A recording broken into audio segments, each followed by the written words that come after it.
नमस्ते, मैं हूं नीरज राजपूत। इस वक्त की सबसे बड़ी खबर आपको दे रहा हूं। एलएसी पर भारत और चीन के बीच शुरुआत हो चुकी है। दोनों तरफ से धावा बोल दिया गया है। देखिए, ये वीडियो लाइव दिखा रहे हैं आपको।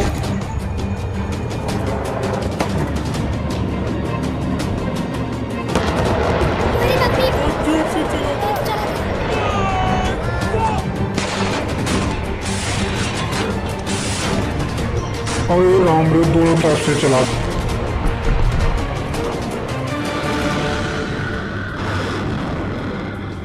सैनिकों के मामले में दुनिया की दूसरी सबसे बड़ी आर्मी, 14 लाख से ज्यादा जवान, आधुनिक हथियारों से लैस, कुछ भी कर गुजरने का जज्बा।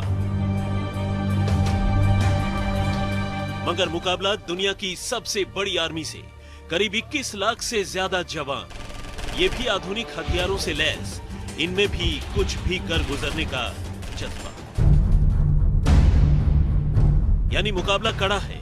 तो दोस्तों, भारत और चीन सीमा पर घमासान शुरू हो चुका है। चीन और भारत दोनों ही आमने सामने मैदान में कूद पड़े हैं। किसी भी पल कुछ भी बड़ा हो सकता है। वहीं भारतीय सेना को मोदी सरकार की तरफ से आदेश पहुंचा दिया गया है कि पीछे नहीं हटना है, चाहे जो भी हो जाए। और भारतीय सेना को जो भी जरूरत होगी, दिल्ली से पूरा इंतजाम कर दिया जाएगा। और सीडीएस बिपिन रावत के जरिए सेना को संदेश दिया गया है कि इस बार तिब्बत के साथ साथ अक्साई चीन को भी आजाद कराना है और हमारा अखंड भारत का सपना पूरा करना है। तो दोस्तों, सेना तो निकल पड़ी है चीन को सबक सिखाने के लिए। बहुत बड़ी खबर आ रही है। वहीं भारत के समर्थन में अमेरिका, रूस दोनों खुलकर सामने आ गए हैं। वहीं दूसरी तरफ धोखेबाज चीन के साथ सिर्फ इमरान भिखारी का मदरसा छाप मुल्क है, जो कि चाहकर भी चीन की कुछ भी मदद नहीं कर सकता है, क्योंकि अमेरिका, रूस का भी डंडा उसके पिछवाड़े पर चलने वाला है। अगर उसने किसी भी तरह की कोई भी हरकत की और हिंदुस्तान के खिलाफ जाकर चीन की मदद करने की कोशिश की, तो अमेरिका तुरंत उसके पिछवाड़े को बजा बजा कर लाल कर देगा। इसलिए चीन अब अकेला पड़ गया है और हिंदुस्तान के साथ पूरी दुनिया की महाशक्ति अमेरिका, रूस,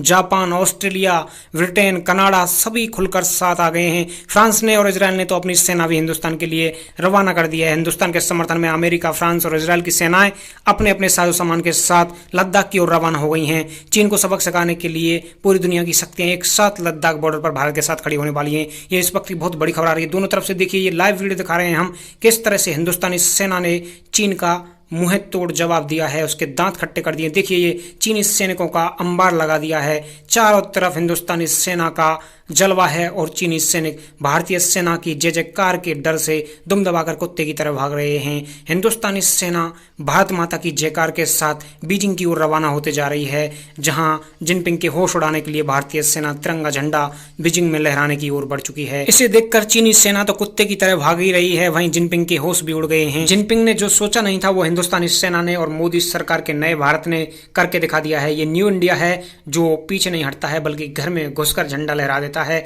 आपने देखा होगा, चाहे वो बालाकोट हो या गलवान घाटी हो या फिर 28 और 29 अगस्त की रात जो हिंदुस्तानी सेना ने ब्लैक टॉप पर जो करके दिखाया, जिससे चीन की सारी हेकड़ी निकल गई, उसका अंदाजा चीन को कभी नहीं था।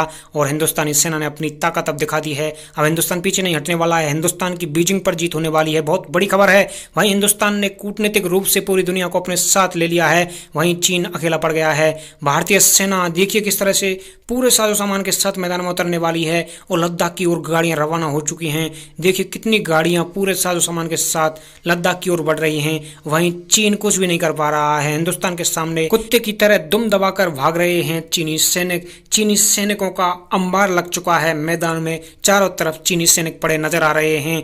एक गुप्त खबर के अनुसार आपको बता दूं, करीब 10 से 15 हजार चीनी सैनिकों का अंबार हिंदुस्तानी सेना ने पहली जवाबी कार्रवाई में ही लगा दिया है। यदि हिंदुस्तानी सेना और आगे बढ़ी तो चीन का क्या हाल होगा, आप सोच सकते हैं। ये बहुत बड़ी खबर आ रही है हिंदुस्तानी सेना के लिए, इसलिए धन्यवाद तो बनता है, क्योंकि हिंदुस्तानी सेना ने जो ताकत दिखाई है, हिंदुस्तान का सीना गर्भ से चौड़ा कर दिया है, जो जीत दर्ज की है, इसके लिए हिंदुस्तानी सेना को सैल्यूट तो बनता है। स्टडी न्यूज यूट्यूब चैनल की तरफ से हम हिंदुस्तानी सेना को शीश झुकाकर नमन करते हैं और उन्हें लाख लाख शुक्रिया अदा करते हैं कि उन्होंने हिंदुस्तान का मान बढ़ाया है। और आपसे भी रिक्वेस्ट करते हैं कि जितने भी हमारे दर्शक हैं, हिंदुस्तानी सेना के साथ खड़े हुए। चीनी सैनिक देखिए रोते हुए भाग रहे हैं और हिंदुस्तानी सेना के सामने टिक नहीं पा रहे हैं। इसलिए हिंदुस्तानी सेना को मनोबल बढ़ाने के लिए जय हिंद जय भारत के साथ साथ भारत माता की जय जयकार कीजिए। कमेंट सेशन में फुल भर दीजिए कमेंट सेशन को भारत माता की जय जयकार, भारतीय सेना जिंदाबाद के नारों से, और साथ ही भारतीय सेना के साथ खड़े नजर आइए। भारतीय सेना का मनोबल बढ़ाइए ताकि उनका हौसला और भी बढ़ाया जा सके और अक्साई चिन के साथ साथ लद्दाख को भी आजाद किया जा सके। तो भारतीय सेना के लिए इस वीडियो को लाइक कीजिए और फेसबुक और व्हाट्सएप पर ज्यादा से ज्यादा शेयर कीजिए। इस वीडियो को इतना फैला दीजिए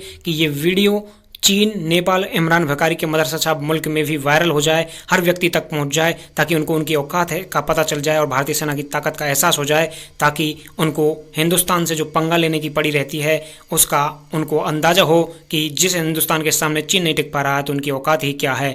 इसलिए इस वीडियो को ज़्यादा से ज़्यादा लाइक और शेयर कीजिए, कमेंट में भारत माता की जय जयकार कर दीजिए, ताकि इमरान भकारी के मदरसा छाप मुल्क में ये वीडियो पहुंचे तो उनको उनकी हैसियत पता चल जाए। आगे देखिए एक और नई रिपोर्ट। मोदी के न्यू इंडिया से पंगा नहीं लेना, पर इसके बावजूद कई देश अभी भी मोदी को परखने की कोशिश में हैं। ऐसे ही एक देश का नाम है थाईलैंड। इस मुल्क ने 15 दिन पहले भारत को चुनौती देकर चीन के साथ गलबैया करने की कोशिशें की थी। उसने चीन के साथ 2 ऐसे समझौतों का मसौदा तैयार किया जिनमें एक से भारत को बड़ी मुश्किल पेश आ सकती थी। थाईलैंड ने 2 युआन क्लास की S-26 सबमरीन खरीदने का चीन से करार किया था। इसके लिए थाईलैंड सरकार को 72 करोड़ 40 लाख डॉलर चीन को चुकाने थे, मगर सरकार विरोधी फ्यू पार्टी और जनता के काफी विरोध के बाद थाईलैंड को यह खरीद टालनी पड़ी। प्रधानमंत्री प्रयुत चान-ओ-चा ने यह डील रद्द करने का ऐलान करके चीन को बड़ा झटका दिया है। वैसे भी भारत को इस खरीद फरोख्त से कोई फर्क नहीं पड़ने वाला था। भारत के लिए असली सिरदर्द थाईलैंड और चीन के बीच कराकनाल प्रोजेक्ट था, जिससे भारतीय सुरक्षा मुश्किल में पड़ सकती थी। इस प्रोजेक्ट को लेकर चीन ने एडी चोटी का जोर लगा दिया था, यहां तक कि थाईलैंड को तमाम तरह के प्रलोभन भी चीन दे रहा था। इसकी एवज में उसने थाईलैंड में अरबों डॉलर के निवेश का लालच तक दिया था, मगर भारत के जबरदस्त दबाव को थाईलैंड अधिक बर्दाश्त नहीं कर सका और अंततः उसने इस प्रोजेक्ट को रद्द करके चीन को दोहरा झटका दे दिया। दरअसल करा कैनाल बन जाने के बाद चीन को मलक्का स्टेट की जरूरत नहीं रहती। करा नहर प्रोजेक्ट 120 किलोमीटर का मेगा कनाल प्रोजेक्ट था। यह थाईलैंड के करा में इस्थमस से होकर गुजरता और चीन के लिए अहम जलमार्ग बन जाता। चीन की नौसेना को यहां से साउथ चाइना सी और हिंद महासागर के बीच से गुजरने में मदद मिल जाती। हालांकि इस कनाल से थाईलैंड को तो कोई फर्क नहीं पड़ता, लेकिन म्यांमार और कंबोडिया जैसे देशों के लिए चीनी दखल से परेशानी हो सकती थी। 100 किलोमीटर चौड़ी और 20 मीटर गहरी यह नहर थाईलैंड के बीच से होकर गुजरनी थी। इससे थाईलैंड भी 2 हिस्सों में बंट जाता। थाईलैंड के दूसरे हिस्से में घनी मुस्लिम आबादी है। यह मुस्लिम समुदाय यहाँ भी निरंतर गधैया नृत्य करते हैं, इसलिए थाईलैंड इन्हें अलग कोने में डालकर सड़ने गलने पर छोड़ना चाहता था। यानी थाईलैंड को केवल यही फायदा होने वाला था। पर भारत को थाईलैंड की घरेलू राजनीति से कोई वास्ता नहीं है। भारत के लिए मलक्का स्टेट के रूप में एक तुरुप का इक्का मौजूद है। चीन की किसी भी गुस्ताखी पर मलक्का स्टेट में भारत चीन की गर्दन दबोचने की ताकत रखता है। चीन ने मलक्का स्टेट के विकल्प के तौर पर ही करा कनाल प्रोजेक्ट के लिए पूरी ताकत झोंक दी थी। भारत ने डिप्लोमेटिक स्तर पर थाईलैंड को इसके लिए काफी समझाया, मगर उसके भीतर मौजूद चीनी हवा उसे उड़ने के लिए प्रेरित करती रही। बताया जाता है कि जब थाईलैंड लाइन पर नहीं आया तो भारत ने कठोर रुख अख्तियार कर लिया, जिसमें थाईलैंड को इसका परिणाम भुगतने का अल्टीमेटम भेज दिया गया। दरअसल थाईलैंड की अर्थव्यवस्था का मुख्य आधार पर्यटन है। थाईलैंड की जीडीपी को अगर कोई सबल देता है तो वह थाईलैंड में आने वाले बेतासाब पर्यटक है। इसमें चौंकाने वाली बात यही है कि थाईलैंड जाने वाले पर्यटकों में भारतीयों की सबसे बड़ी तादाद होती है।